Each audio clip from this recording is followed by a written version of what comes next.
Carl Jung talked about this phenomenon he described as retrogressive restoration of the persona. It's a complicated idea, but basically what it means is that sometimes you take a leap forward and you learn some things, but you can't catalyze a new identity, so you try to go back and hide in your old identity. And that actually doesn't work because, well, things have changed and you've learned something and that isn't who you are anymore. And so it's like you have to cut parts of yourself off in a destructive manner to fit back into the person that you were. Now what happens here is that Pinocchio escapes from this tyrannical situation and undergoes this descent into chaos, but he tries to go back home. He tries to go back to what he was, and he can't do that anymore. His father isn't at home anymore.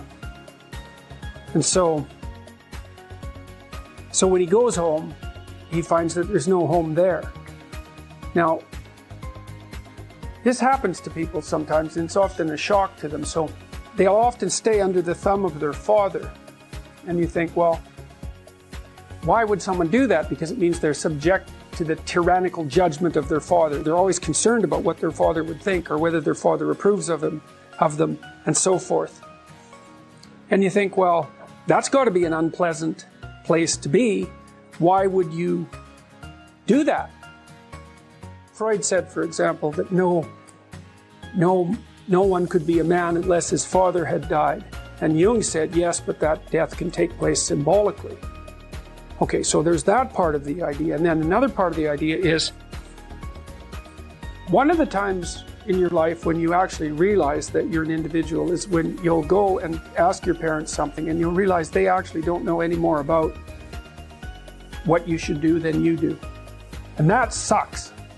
And that's partly why people are often willing to maintain a tyrant-slave relationship with their father. It's like, on the one hand, you have to be inferior in a relationship like that. You know, you've always got the judge watching you.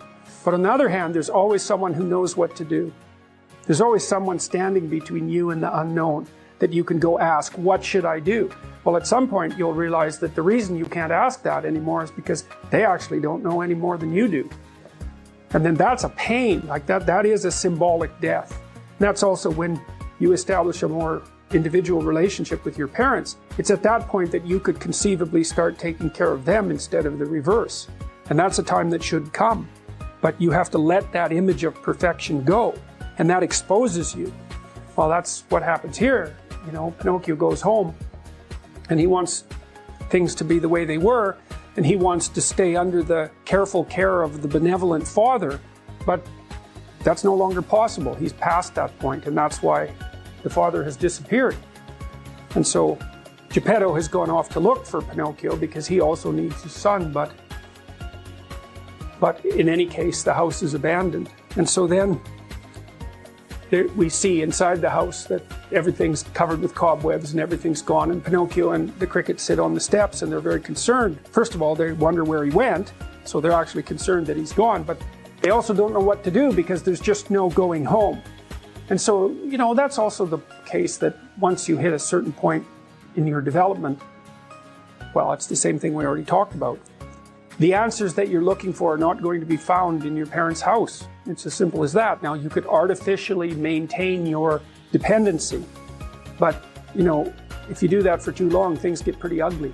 And the Lord said unto Abram, and this is the opening of the story, get thee out of thy country, and from thy kindred, and from thy father's house, unto a land that I will show thee.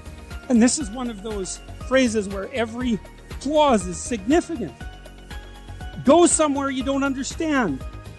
That's the first thing. Get thee out of thy country. You know, back in the 1920s, there was a whole slew of American writers who ended up as expatriates in Paris, Hemingway among them, and a variety of others. It was very inexpensive in Paris at the time, and part of their transformation into great literary figures was the fact that they were out of their country, and now they could see what their country was, because you can't see what your country is until you leave it.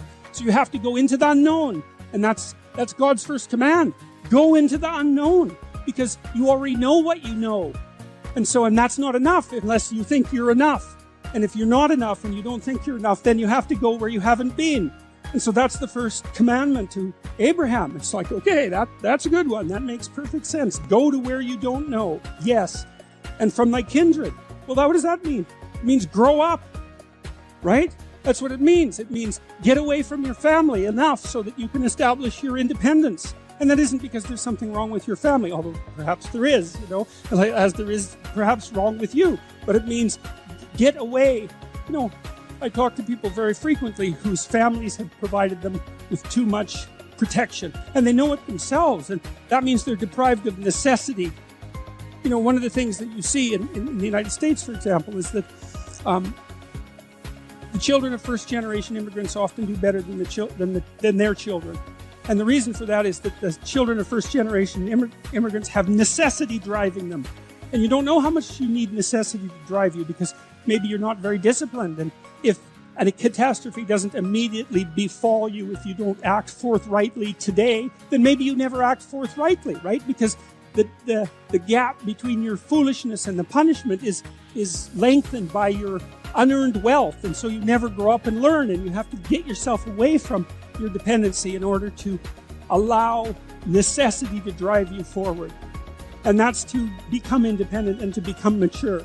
And I think part of what's happening in our culture is that the force that's attacking the forthright movement forward of young men in particular is afraid of the power of men because it's confused about the distinction between power and authority and competence.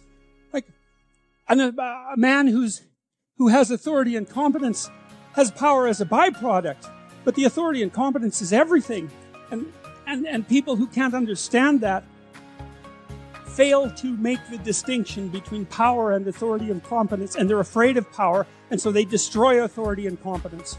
And that's a terrible thing because we need authority and competence. What else is going to allow us to prevail in the long run? And so you get away from your country and you get away from your kin and from your father's house, right? And you go out there and you establish yourself in the world. It's a call to adventure. That's what the first lines in the Abrahamic story is, a call to adventure. Peter Pan is this magical boy. Pan is the god of everything, roughly speaking, right? And so it's not an accident that he has the name Pan. And he's the boy that won't grow up. And he's magical. Well, that's because children are magical. They can be anything. They're nothing but potential. And Peter Pan doesn't want to give that up. Why? Well, he's got some adults around him, but the main adult is Captain Hook. Well, who the hell wants to grow up to be Captain Hook? First of all, you've got a hook. Second, you're a tyrant.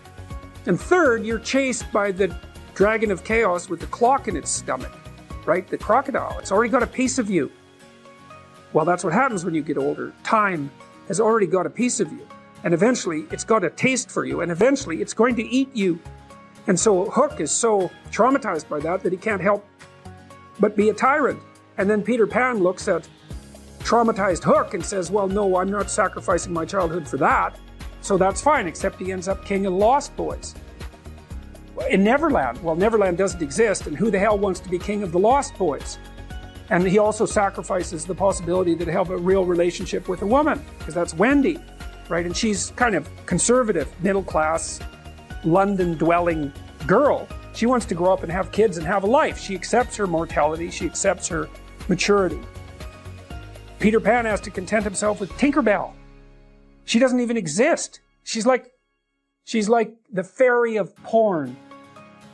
She doesn't exist. She's the substitute for the real thing. And so, but the dichotomy that you're talking about is very tricky because there's a sacrificial element in maturation, right? You have to sacrifice the pluripotentiality of childhood for the actuality of a frame. And the question is, well, why would you do that? Well, one reason is it happens to you whether you do it or not. You can either choose your damn limitation, or you can let it take you unaware when you're 30, or even worse, when you're 40. And then that is not a happy day. I see people like this, and I think it's more and more common in our culture because people can put off maturity without suffering an immediate penalty. But all that happens is the penalty accrues, and then when it finally hits, it just wallops you, because when you're 25, you can be an idiot. It's no problem. Even when you're out in a job search, it's like, well, you don't have any experience and you're kind of clueless. It's, yeah, you're young, it's no problem. That's what young people are like, but they're full of potential. Okay, well, now you're the same person at 30. It's like people aren't so thrilled about you at that point. It's like, what the hell have you been doing for the last 10 years? Well, I'm just as clueless as I was when I was 22. It's, yeah, but you're not 22. You're an old infant, right? And that's an ugly thing, an old infant. So, part of the reason you choose your damn sacrifice, because the sacrifice is inevitable, but at least you get to choose it. And then there's something that's even more complex than that in some sense, is that the problem with being a child is that all you are is potential, and it's really low resolution. You could be anything, but you're not anything. So then you go and you adopt an apprenticeship, roughly speaking, and then at least you become something. And when you're something, that makes the world open up to you again. Like if you're a really good plumber, then you end up being far more than a plumber, right? You end up being a good employer. Not that plumbers, I'm not putting plumbers down. It's like more power to plumbers. They've saved more lives than doctors. So, hygiene, right? So, if you're a really good plumber, well, then you have some employees, you run a business, you train some other people, you enlarge their lives, you're kind of a pillar of the community, you have your family. Once you pass through that narrow training period, which narrows you and constricts you and develops you at the same time, then you can come out the other end with a bunch of new possibility at hand.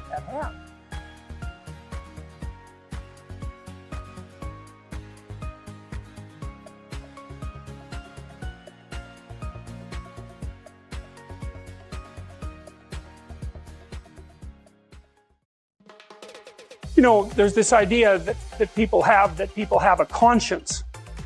And you know what the conscience is. It's this feeling or voice you have in your head just before you do something that you know is stupid, telling you that probably you shouldn't do that stupid thing. You don't have to listen to it, strangely enough. But you go ahead and do it anyways, and then, of course, exactly what the conscience told you was going to happen inevitably happens, so that you feel even stupider about it than you would if it happened by accident. Because I knew this was going to happen, I got a warning it was going to happen, and I went and did it anyways. And the funny thing, too, is that conscience operates within people, and we really don't understand what the hell that is.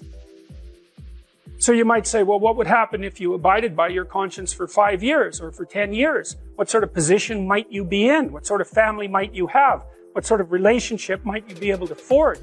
And you can be bloody sure that a relationship that's forged on the basis of who you actually are is going to be a lot stronger and more welcome than one that's forged on the basis of who you aren't. Now, of course, that means that the person you're with has to deal with the full force of you in all your ability and your catastrophe, and that's a very, very difficult thing to negotiate.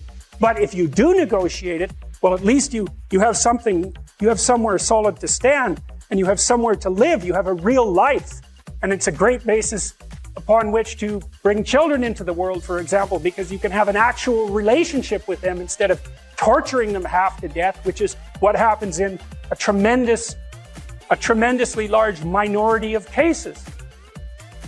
Well, it's more than that too, because, and this is what I'll close with, and this is why I wanted to introduce Solzhenitsyn's writings to you. You see, because it isn't merely that your fate depends on whether or not you get your act together and to what degree you decide that you're going to live out your own genuine being. It isn't only your fate, it's the fate of everyone that you're networked with.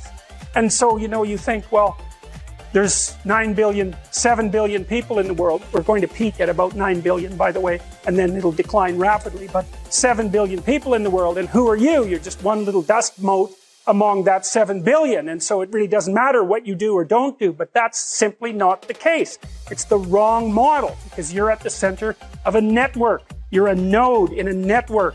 Of course, that's even more true now that we have social media. You'll know 1,000 people, at least, over the course of your life. And they'll know 1,000 people each, and that puts you one person away from 1 million, and 2 persons away from 1 billion. And so that's how you're connected. And the things you do, they're like dropping a stone in a pond. The ripples move outward, and they affect things in ways that you can't fully comprehend. And it means that the things that you do and that you don't do are far more important than you think. If you can teach people to stand up in the face of the things they're afraid of, they get stronger. And you don't know what the upper limits to that are, because you might ask yourself, like, if for 10 years, if you didn't avoid doing what you knew you needed to do, by your own definitions, right, within the value structure that you've created, to the degree that you've done that, what would you be like? Well, you know, there are remarkable people who come into the world from time to time, and there are people who do find out over decades-long periods what they could be like if they were who they were, if they spoke their being forward. And they get stronger and stronger and stronger, and we don't know the limits to that. We do not know the limits to that. And so you could say, well, in part, perhaps the reason that you're suffering unbearably can be left at your feet, because you're not everything you could be, and you know it. And of course, that's a terrible thing to admit, and it's a terrible thing to consider, but there's real promise in it, right? Because it means that perhaps there's another way that you could look at the world, and another way that you could act in the world. So what it would reflect back to you would be much better than what it reflects back to you now. And so if your life isn't everything it could be, you could ask yourself, well, what would happen if you just stopped wasting the opportunities that are in front of you? You'd be who knows how much more efficient. 10 times more efficient, 20 times more efficient. That's the Pareto distribution. You have no idea how efficient people get. It's off the charts. Well, and if we all got our act together collectively and stopped making things worse, because that's another thing people do all the time, not only do they not do what they should to make things better, they actively attempt to make things worse because they're spiteful or resentful or arrogant or deceitful or homicidal or genocidal, or all of those things all bundled together in an absolutely pathological package. If people stop really, really trying just to make things worse, we have no idea how much better they would get just because of that. So there's this weird dynamic that's part of the existential system of ideas between human vulnerability, social judgment, both of which are major causes of suffering, and the failure of individuals to adopt the responsibility that they know they should adopt. Two major problems that people face, obviously, are suffering, tragedy, and malevolence. And so that's the other thing that you're responsible for, is that you're supposed to look at the capacity for human evil as clearly as you possibly can, which is a very terrifying thing. You know, that causes post-traumatic stress disorder in people that aren't accustomed to it. And in the mythology that's associated with the encounter with evil, it's almost always the case that the entity that does the encountering, even if it does it voluntarily, is hurt by it. The idea would be that if you can face the malevolence and you can face the suffering, then that opens the door to your maximal potential. And then the optimistic part of that is, and this is why it's so useful to peer into the darkness, let's say. The optimistic part of that is that although the suffering is great and the malevolence is deep, your capacity to transcend it is stronger. If you set out a path towards a goal, which you want to do because you need a goal and you need a path, because that provides you with positive emotion, right? So you set up something as valuable, so that implies a hierarchy. You set up something as valuable. You decide that you're going to do that instead of other things, so that's kind of a sacrifice, because you're sacrificing everything else to pursue that. And then you experience a fair bit of positive emotion and meaning as you watch yourself move towards the goal. And so the implication of that is that the better the goal, the more full and rich your experience is going to be when you pursue it. So that's one of the reasons that's one of the reasons for developing a vision and for fleshing yourself out philosophically, because you want to aim at the highest goal that you can manage. Okay, so you do that, and then what you'll find is that as you move towards the goal, there are certain things that you have to accomplish that frighten you. You know, maybe you have to learn to be a better speaker, a better writer, a better thinker, or you have to be better to people around you, or you have to learn some new skills and you're afraid of that. Whatever, because it's going to stretch you if you pursue a goal, and so that'll put you up against challenges. Okay, so all the clinical data indicates, well, the opposite of safe spaces, as Jonathan Haidt has been pointing out, that what you want to do when you identify something that someone is avoiding that they need to do because they're afraid, you have them voluntarily confront it. And so you break it down. What you try to do, if you're a behavior therapist, is you break down the thing they're avoiding into smaller and smaller pieces until you find a piece that's small enough so they'll do it. And it doesn't really matter as long as they start it, then they can put the next piece on and the next piece. And what happens is they don't get less afraid exactly. They get braver. It's like there's more of them. And here's why. So imagine you do something new and that's informative, right? There's information in the action, and then you can incorporate that information and turn it into a skill and turn it into a transformation of your perceptions. So there's more to you because you've tried something new. So that's one thing.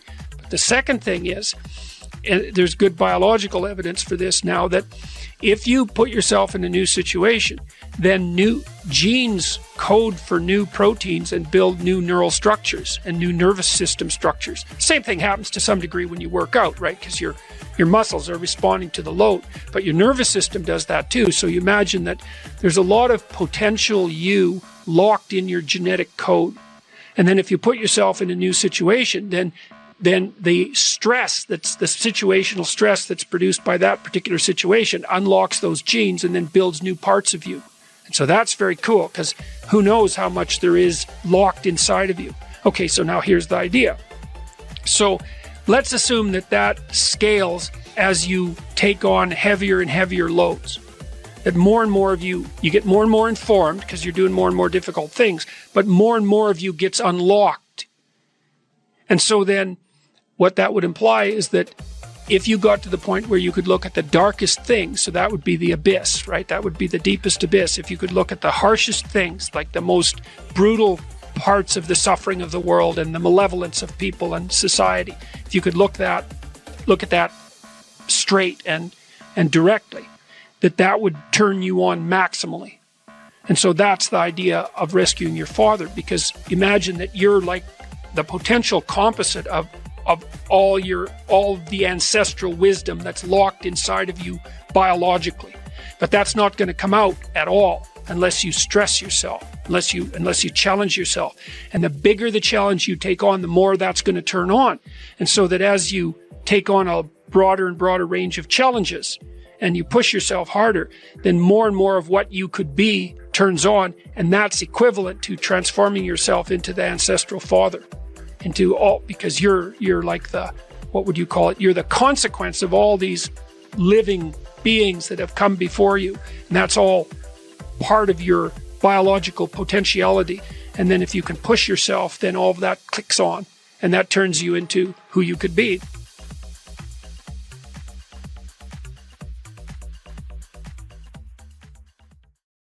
If you can teach people to stand up in the face of the things they're afraid of, they get stronger. And you don't know what the upper limits to that are.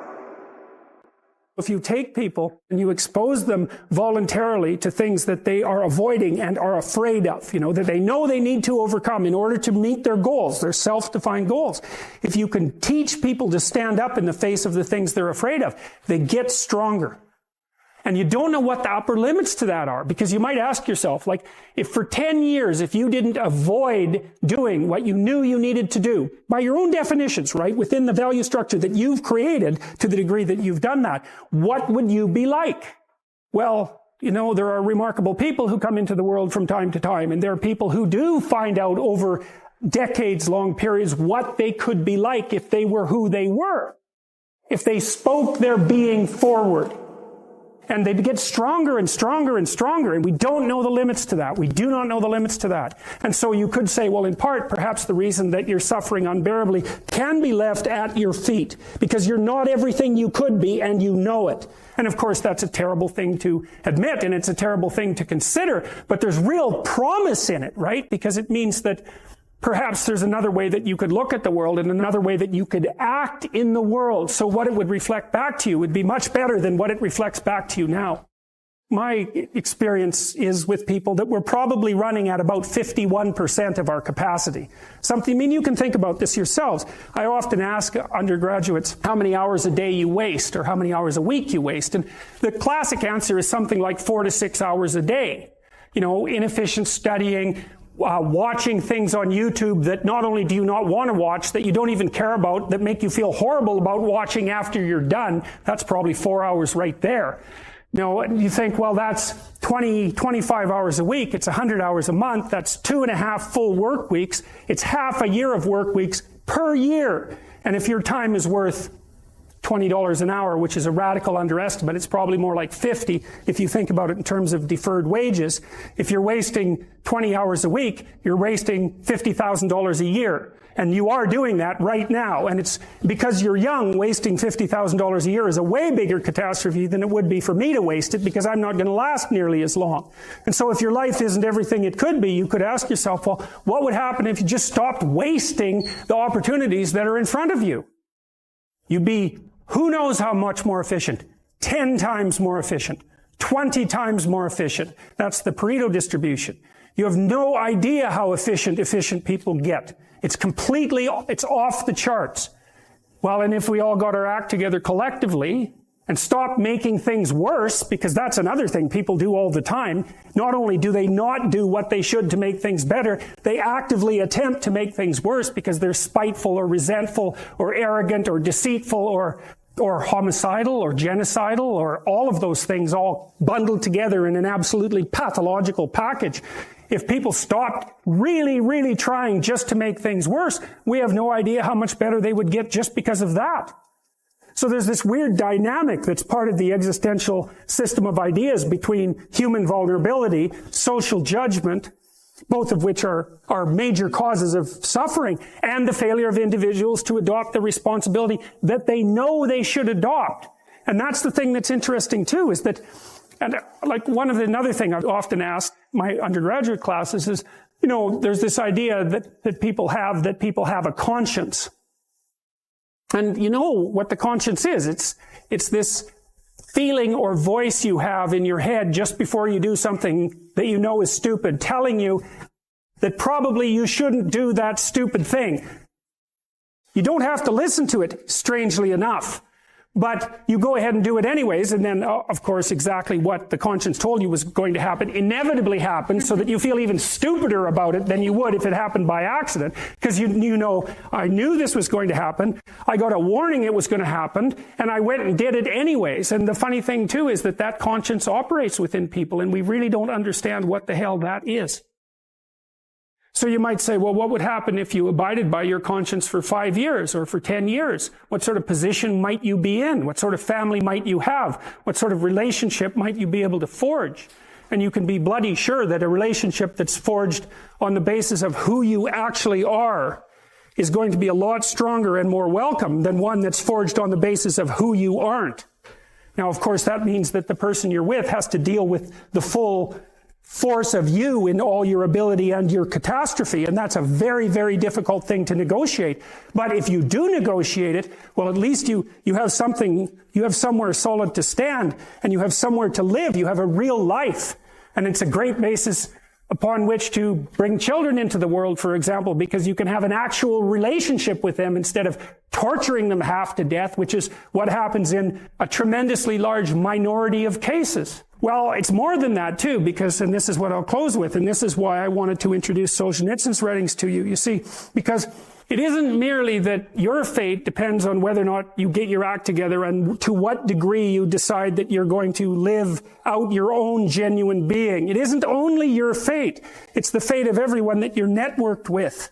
And so, you think, well, there's 7 billion people in the world. We're going to peak at about 9 billion, by the way, and then it'll decline rapidly. But 7 billion people in the world, and who are you? You're just one little dust mote among that 7 billion. And so it really doesn't matter what you do or don't do, but that's simply not the case.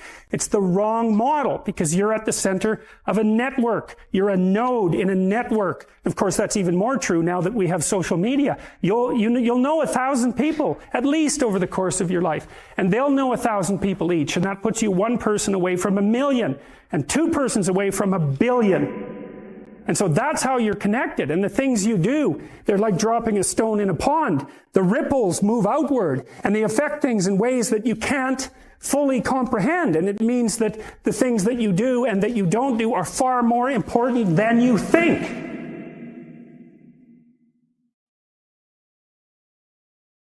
Well, of course, the terror of realizing that is that it actually starts to matter what you do. And you might say, well, that's better than living a meaningless existence. It's better for it to matter. But I mean, if you really asked yourself, would you be so sure if you had the choice? I can live with no responsibility whatsoever. The price I pay is that nothing matters. Or I can reverse it and everything matters.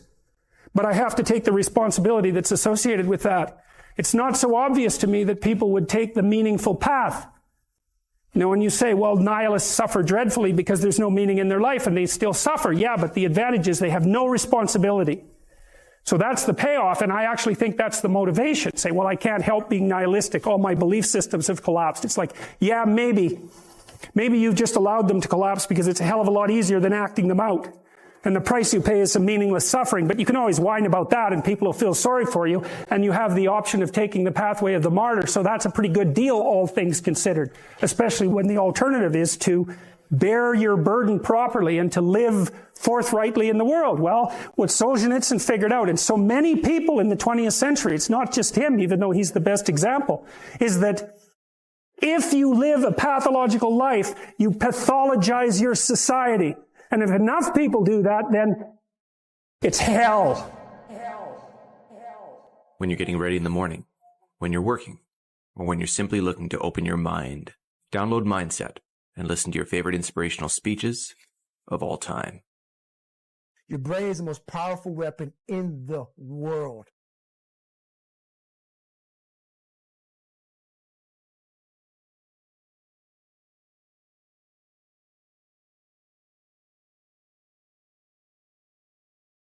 Modern people think the fundamental issue is, do you believe in God? But that's not the fundamental issue. The fundamental issue is, what do you mean by God?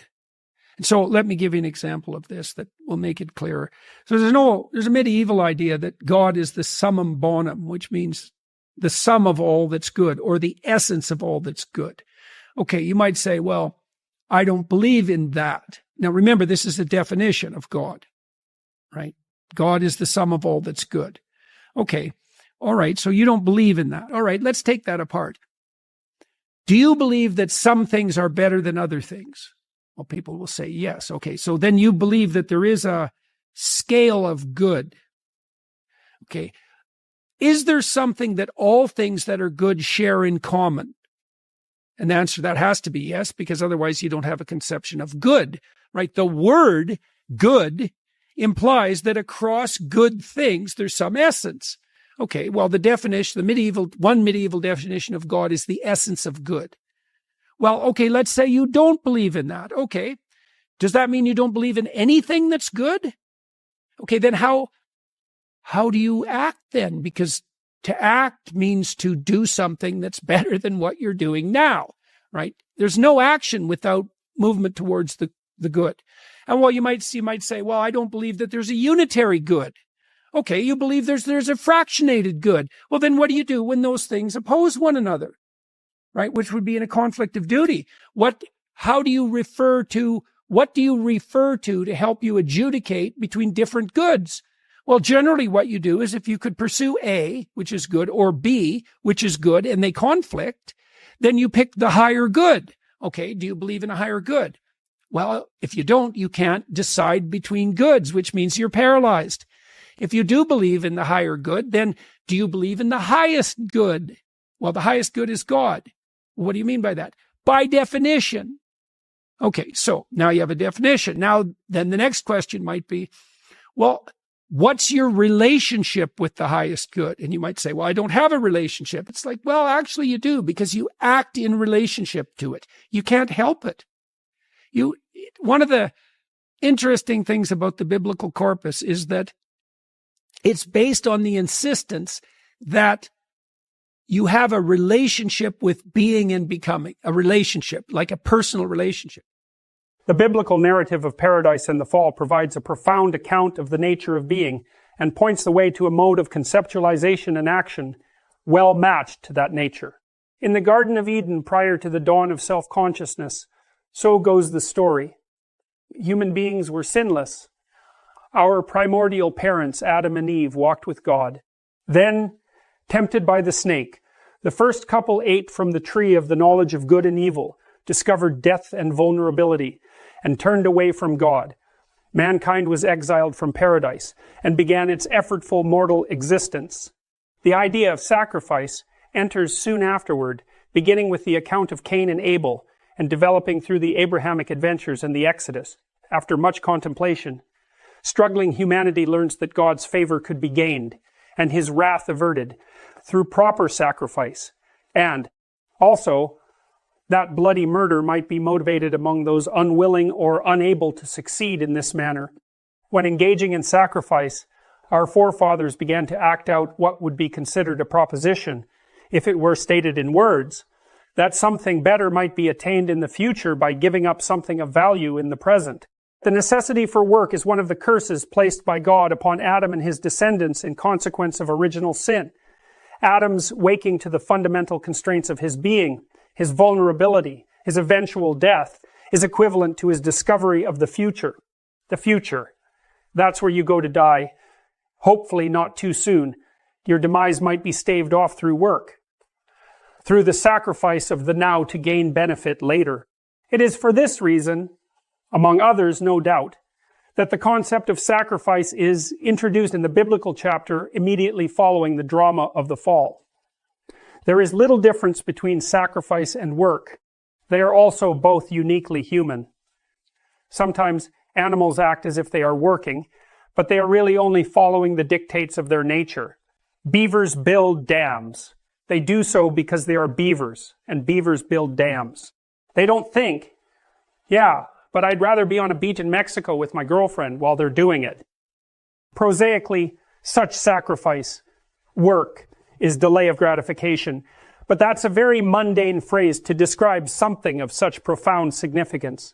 The discovery that gratification could be delayed was simultaneously the discovery of time and, with it, causality, at least the causal force of voluntary human action. Long ago, in the dim mists of time, we began to realize that reality was structured as if it could be bargained with. We learned that behaving properly now, in the present, regulating our impulses, considering the plight of others, could bring rewards in the future, in a time and place that did not yet exist. We began to inhibit, control, and organize our immediate impulses so that we could stop interfering with other people and our future selves. Doing so was indistinguishable from organizing society. The discovery of the causal relationship between our efforts today and the quality of tomorrow motivated the social contract, the organization that enables today's work to be stored, reliably, mostly in the form of promises from others. Understanding is often acted out before it can be articulated, just as a child acts out what it means to be mother or father before being able to give a spoken account of what those roles mean. The act of making a ritual sacrifice to God was an early and sophisticated enactment of the idea of the usefulness of delay. There is a long conceptual journey between merely feasting hungrily and learning to set aside some extra meat, smoked by the fire, for the end of the day, or for someone who isn't present. It takes a long time to learn to keep anything later for yourself, or to share it with someone else. And those are very much the same thing as, in the former case, you are sharing with your future self. It is much easier and far more likely to selfishly and immediately wolf down everything in sight. There are similar long journeys between every leap in sophistication with regard to delay and its conceptualization.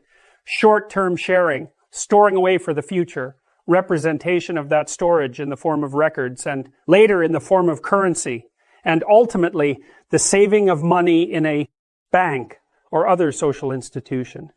Some conceptualizations had to serve as intermediaries, or the full range of our practices and ideas surrounding sacrifice and work, and their representation could have never emerged. Our ancestors acted out a drama, a fiction. They personified the force that governs fate as a spirit that can be bargained with, traded with as if it were another human being. And the amazing thing is that it worked. This was in part because the future is largely composed of other human beings, often precisely those who have watched and evaluated and appraised the tiniest details of your past behavior. It's not very far from that to God, sitting above on high, tracking your every move and writing it down for further reference in a big book. Here's a productive symbolic idea. The future is a judgmental father. That's a good start. But two additional archetypal foundational questions arose because of the discovery of sacrifice, of work. Both have to do with the ultimate extension of the logic of work, which is sacrifice now to gain later. First question. What must be sacrificed? Small sacrifices may be sufficient to solve small, singular problems. But it is possible that larger, more comprehensive sacrifices might solve an array of large and complex problems all at the same time. That's harder, but it might be better. Adapting to the necessary discipline of medical school will, for example, fatally interfere with the licentious lifestyle of a hardcore undergraduate party animal. Giving that up is a sacrifice. But a physician can, to paraphrase George W., really put food on his family. That's a lot of trouble dispensed with over a very long period of time. So sacrifices are necessary to improve the future, and larger sacrifices can be better. Second question, set of related questions really. We've already established the basic principle, sacrifice will improve the future. But a principle, once established, has to be fleshed out. Its full extension or significance has to be understood. What is implied by the idea that sacrifice will improve the future, in the most extreme and final of cases? Where does that basic principle find its limits? We must ask, to begin, what would be the largest, most effective, most pleasing of all possible sacrifices? And then how good might the best possible future be if the most effective sacrifice could be made? The God of Western tradition, like so many gods, requires sacrifice. But sometimes he goes even further. He demands not only sacrifice, but the sacrifice of precisely what is loved best. This is most starkly portrayed and most confusingly evident in the story of Abraham and Isaac. Abraham, beloved of God, long wanted a son, and God promised him exactly that, after many delays, and under the apparently impossible conditions of old age and a long barren wife. But not so long afterward, when the miraculously born Isaac is still a child, God turns around and in unreasonable and apparently barbaric fashion demands that his faithful servant offer his son as a sacrifice. The story ends happily. God sends an angel to stay Abraham's obedient hand and accepts a ram in Isaac's stead. That's a good thing, but it doesn't really address the issue at hand. Why is God's going further necessary? Why does life impose such demands? We'll start our analysis with a truism, stark, self-evident, and understated. Sometimes things do not go well. That seems to have much to do with the terrible nature of the world, with its plagues and famines and tyrannies and betrayals. But here's the rub. Sometimes when things are not going well, it's not the world that's the cause. The cause is instead that which is currently most valued subjectively and personally. Why? Because the world is revealed to an indeterminate degree through the template of your values. If the world you are seeing is not the world you want, therefore, it's time to examine your values. It's time to rid yourself of your current presuppositions. It's time to let go.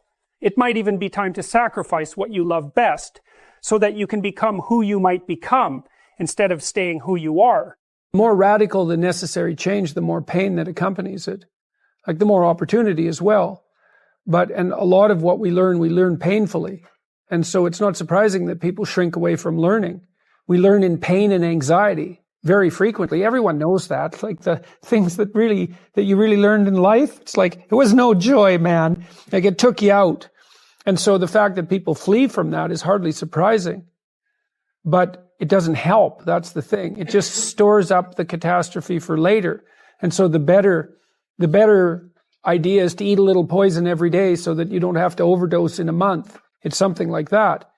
And it is the case that I think because you aren't forced to, first of all, you don't learn unless you're forced to learn.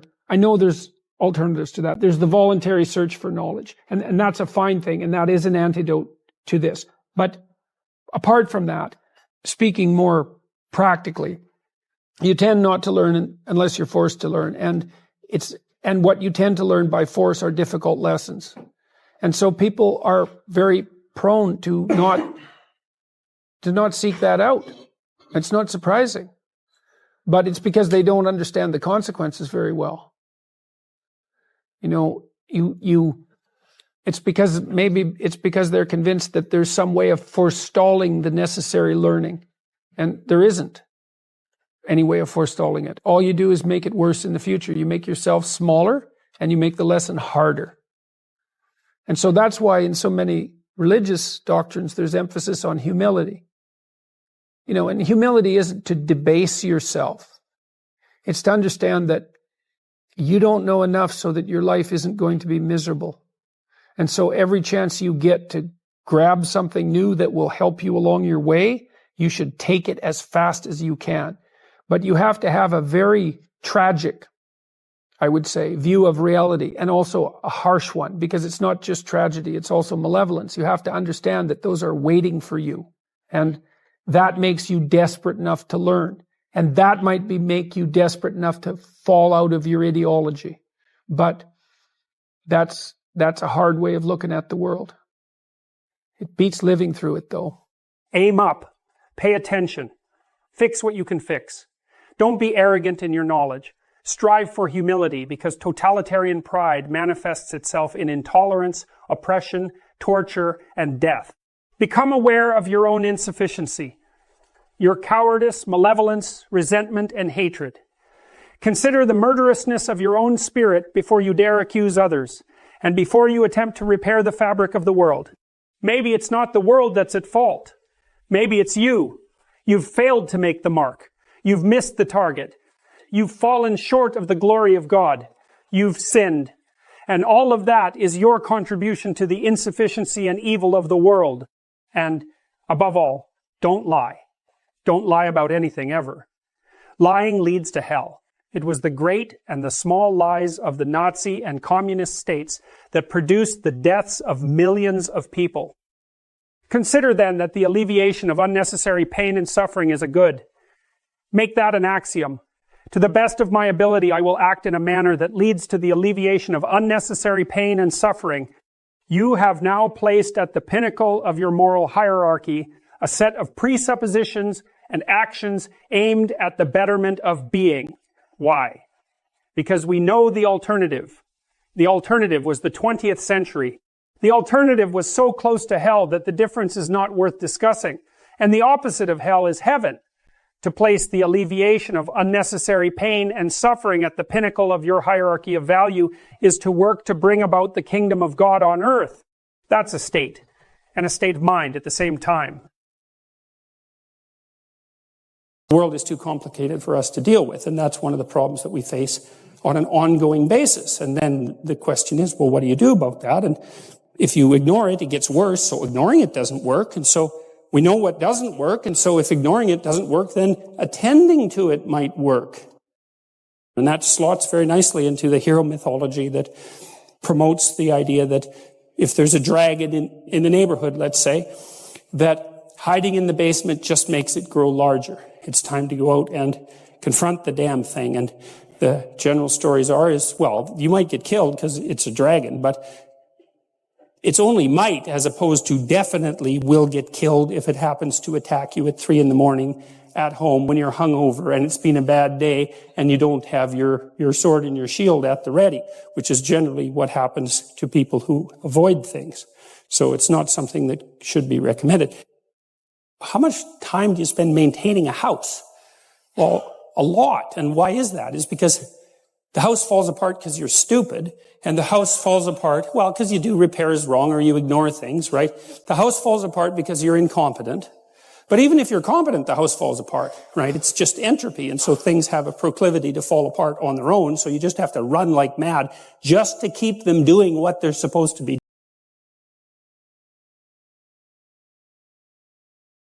doing.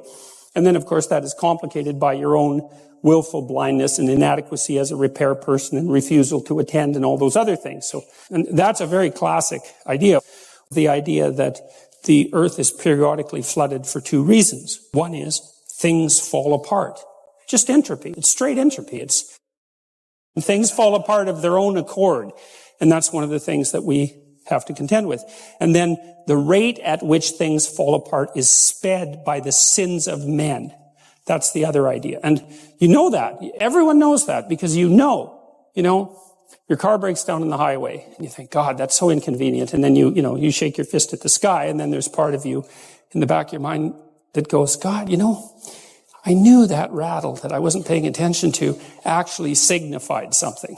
And I knew I should have paid attention to it, and I didn't, and now I'm in the situation that I'm in now. And I bet you this happens to people 2 or 3 times a week, is they do something stupid that they know they shouldn't have done, that they told themselves not to do mere seconds before, and they know the voice says, don't do that. Yeah, you do it. You can get nailed for it exactly the way that you knew you would get nailed for it, and then you're hurt doubly because not only did it fall apart, but you're the idiot that made it fall apart, knowing full well that it was going to fall apart and ignoring it. And so that's the idea behind the notion that there are 2 reasons that things fall apart: thermodynamic entropy and the proclivity of people not to attend to things they know they should attend to.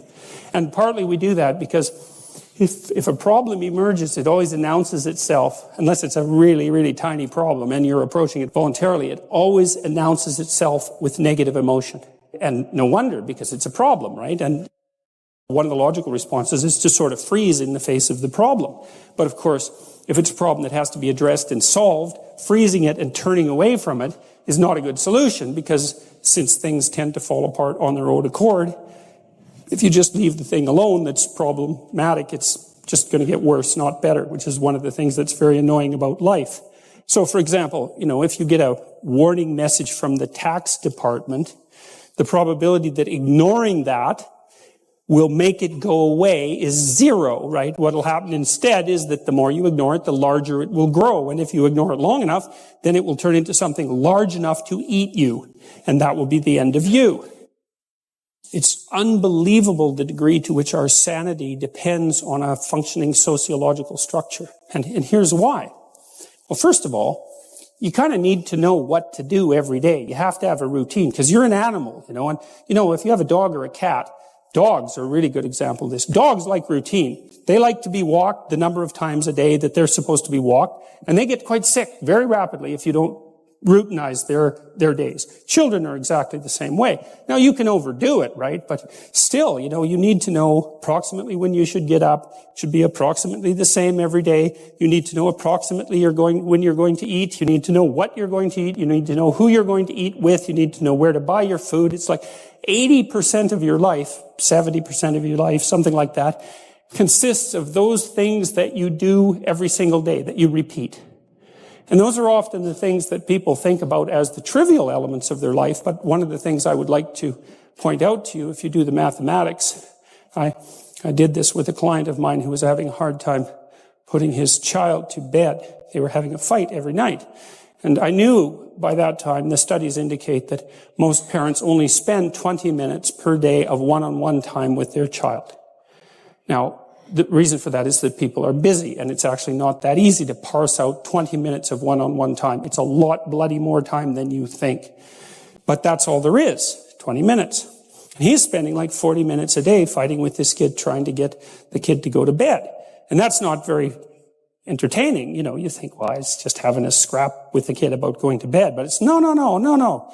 If it happens every day, it's a catastrophe. So you do the math. So we'll say 5 hours a week for the sake of argument, just to keep it simple. It's 20 hours a month. It's 240 hours a year. That's 6 40-hour work weeks. So that guy was basically spending a month and a half of work weeks doing absolutely nothing but having a wretched time fighting with his son, trying to get him to go to bed. Horrible, right? That's just way too much time to spend doing something like that if you want to actually have a positive relationship with someone, because it's just too punishing. And so you need structure, you need predictability, and you need more of it than you think, just to keep you sane.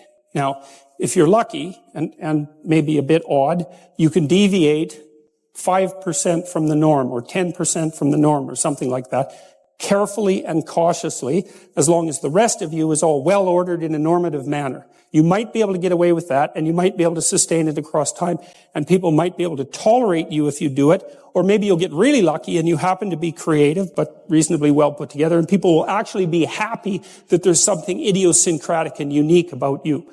But even under those circumstances, mostly what you want is to have a routine that's disciplined, that's predictable, and bloody well stick to it. You're going to be way healthier and happier and saner if you do that. And then the other thing that you need, because this is one of the things the psychoanalysts got wrong, I think, is that they overestimated the degree to which sanity was a consequence of being properly structured internally, Because from the psychoanalytic point of view, you're sort of an ego, and that ego is inside you. And of course, it rests on an unconscious structure. But the purpose of psychoanalysis is to sort out that unconscious structure and the ego on top of it, and to make you a fully functioning and autonomous individual. But there's a problem with that, because the reason that you're sane as a fully functional and autonomous human being isn't because you've organized your psyche, even though that's important. The reason that you're sane if you have a well-organized unconscious and ego is because other people can tolerate having you around for reasonably extensive periods of time and will cuff you across the back of the head every time you do something so stupid that people will dislike you permanently if you continue. And so what people are doing to each other all the time, just nonstop, is broadcasting sanity signals back and forth, right? It's like you smile at people if they're not only behaving properly, but behaving in a way that you would like to see them continue to behave.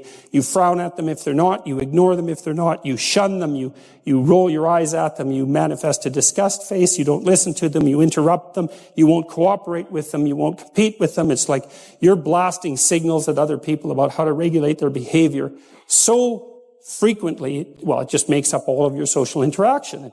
That's why we face each other, and we have emotional displays on our face, and we're looking at each other's eyes, and we know as much as we can about what's going on with each other, given that we don't have immediate access to the contents of their consciousness. And so partly what you're doing with your routine is establishing yourself as a credible, reliable, trustworthy, potentially interesting human being who isn't going to do anything too erratic at any moment.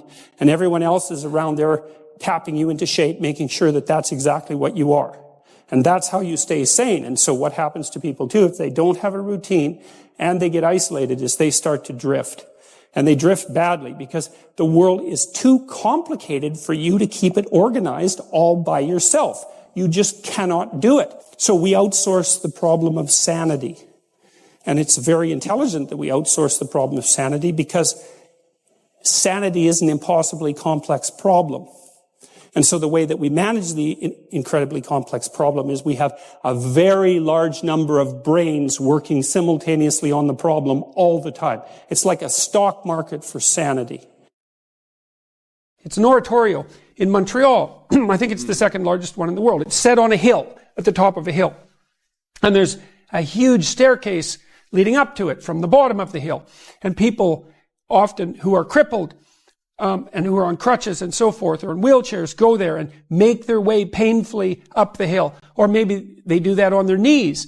And the idea is that they're struggling incrementally uphill, step by step, despite their burdens, to reach the city of God on the hill. And they're acting out. That's life. It's like the proper aim is the city of God on the hill. And what is that? Well, that's that place where these levels of responsibility are stacked together harmoniously, so that you're acting in your best interest and in your family's best interest and in the world's best interest. And I would say in the best interests of reality itself, right? Assuming that we have some integral role to play in reality, which is certainly at least true at the human level. That's the city of God on the hill that beckons to everyone. And you move towards that humbly. So that's one step at a time. And you do it despite your burden and your suffering. All of that. And that's all dramatized in that. And it's a perfect drama of that. My granddaughter, who's 14 months old, has just learned a new game. And the game is, she plays it with her wooden spoon. And the game is, she has the spoon, and then she looks at you, and then she gives you the spoon. And then you take it from her, and she lets it go. And then she watches you, and then you give the spoon back. And she's very happy to get the spoon back. But she's also very happy to give it to you. And then she turns to the next person, and she gives them the spoon, and then she gets it back. And then you can play with her. And the play is, well, now you've started to embody the principle of reciprocity, right? We can trade. And it's a repeating game. It's not one trade. You don't end up with the spoon, and I don't end up with the spoon. We both have the spoon some of the time across time. And there's some utility in the exchange itself. Okay, so she's playing with that and thrilled about it. And no wonder, because it's a walloping walloping discovery. And so then you take the spoon from her and maybe you hold it a little longer than she expects, and that makes her a little nervous, but then you give it back and then she's relieved and that makes her happy. Or you cover the spoon with your hand and then she's a bit confused about where it might be and you show it to her and you give it back and she's happy about that. Or she reaches out to grab it and you pull it away a little bit and move it back and forth, so she has to do a little more effort to get it. And as long as you don't push that, and it's a bit of a challenge to her, both physically in terms of coordination, but also psychologically in terms of delay of gratification, she also finds that gratifying. And the reason for that is that you're showing how robust and resilient the idea of reciprocity is across sequences of transformations. And so the Piagetian idea is something like, there's an implicit morality that emerges to constrain the infinite set of interpretations, and it has to do with the structure that will maintain reciprocity optimally in the largest, including the largest number of people across the largest amount of time. And so the way that I've been portraying that for the people who've been listening to my lectures is that, well, you need to take responsibility for yourself, as if you care for yourself. Okay, so first we figure out what's yourself. Well, it's not just you now, because you aren't just you now. You're the community of yous that stretch across time. So in order for you to take care of yourself properly now, you have to learn to play an iterative game with yourself that's sustainable and even potentially improvable across time. And there aren't many games that you can play like that, so that starts to radically constrain the set of possibilities. And then it's more constrained than that, because not only do you have to play a game with yourself that can repeat across time to minimize suffering, to remove the possibility of death, to allow for the possibility of productive movement and a certain amount of happiness. But you have to do that with other people around you and across time. And so there's you and the multiple yous embedded in your family and the multiplicity of your family members embedded inside a culture and the extension of that culture across time. And so for you to act properly, then all of those things have to be harmoniously balanced at the same time. And that radically reduces the set of potential interpretations. And that's the antidote to the chaos of the infinite array of potential perceptual worlds.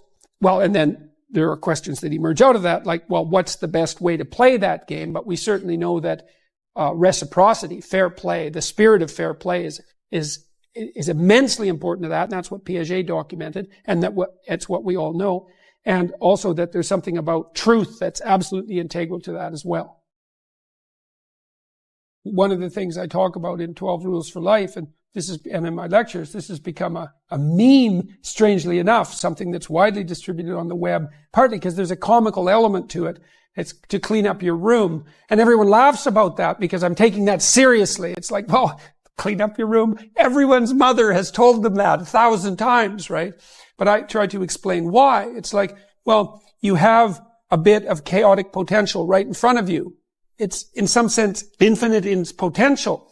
And the domain in which you can manipulate that might be rather restricted because of the restrictions that are part and parcel of your existence. But maybe you have your room, and you might have contempt for that, and so it's a complete bloody catastrophe. But you don't have to. You could think, well, it isn't a room, it's a place of potential. And as soon as you know that, then it's not your room anymore. It isn't a room. The room that you see is your preconception of the space that you inhabit. What's there is a fragment of infinity. That's what's there.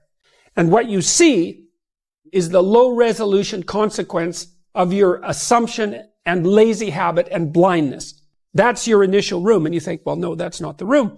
See, part of what artists do, for example, when Van Gogh paints a room and you look at it glowing, he's trying to show you what's beyond your perception of the room. And I mean this technically, like the way that your visual system is set up is that whenever memory and presumption can replace direct perception, it will, because it's simpler. So you literally see what you expect to see. And if what you see is dull and drab and boring and pointless and uninspiring, then that's you. It's not what's there. And what the artist does when he or she re-represents that mundane reality is to remind you of what's behind it, the potential that's there. And so what I'm suggesting to people is that they take the potential that's right in front of them. It's like, okay, and here's the rule. you're aiming up. There's something that you could change, that you would change. That might be a very small thing. Could, well, that's within the grasp of your power. Would is within the grasp of your will. To combine those two things might be a very small shift. You might only be willing to make a very tiny step forward. It's like, fine, good enough. Make a tiny step forward. And that makes you a slight bit stronger than you were before. And then the next step can be slightly larger. And it's the path of humility. What human beings confront in their lives is akin to what God himself confronted at the beginning of time. And so it's easy for us to believe that we're deterministic creatures like clocks, and that it's the past that drives us forward in a deterministic manner into the future. But I don't believe that's the case. I actually don't think there's any evidence that that's the case, because people are so complex you actually can't predict them as if they're deterministic, except in very constrained circumstances. And so it's a hypothesis, but it's not a very good one. What seems to me to be the case, and I think this is how people conceptualize themselves and how they act towards themselves and towards other people, and how our social structures, our political structures are constituted, is that human beings constantly confront a landscape of possibility. It's potential itself. And we have a belief in the idea of potential. We have an idea that there are things that could be. It's a very strange conception of reality, because it's not a materialistic conception, because things that could be aren't measurable in any sense, right? But we certainly act as if they exist. And we all treat each other as if one of our fundamental ethical requirements is for you to confront that potential properly. And that would be to live up to your responsibility. It's just you have these gifts and talents and possibilities that have been granted to you. And if you fail to make use of them, your talents, let's say, then that's a sin of sorts. And that's a religious way of thinking about it, but it doesn't matter, because that's how people treat each other. If you have a child, for example, or a spouse, or a friend, brother, anyone you care about, and you have the intuition that they could be making more of themselves and what they have than they are, then you're deeply disappointed in that. And the reason you're disappointed in that is because there's a call to us, an existential call, to confront that potential that's everywhere, that faces us in every direction, and to transform it into the most functional and habitable order possible. And the way that is to be done properly is with truth.